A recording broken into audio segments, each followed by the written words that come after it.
Niekedy sa vravievalo, že oči sú zrkadlom duše, že je v nich skrytá celá pravda o človeku. Svadba niekedy znamenala spojenie dvoch ľudí, muža a ženy. Spojenie lásky. Niekedy existovala úcta, rešpekt a pokora. Ale čo sa stalo, že sa to vytratilo?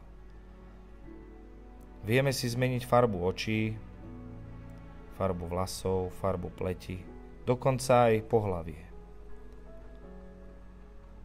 Kde vlastne tá pravda zmizla?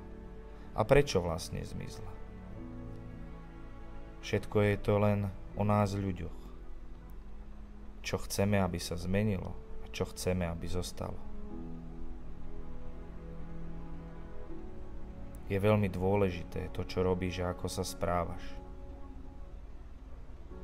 Lebo ty zodpovedáš za svoju cestu, nie niekto iný, ako poukazujú.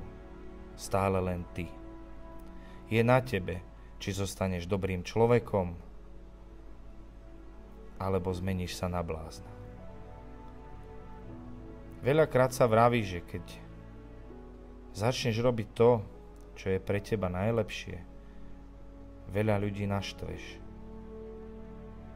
Nie, nenaštveš.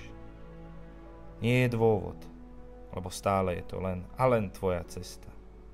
Viem, že si unavený a viem, že si psychicky a emocionálne zničený, ale ver, že musíš pokračovať v tvojej ceste. V tvojej ceste pravdy, spojenia ľudskosti a nájdenia človeka. Toto je tá správna cesta.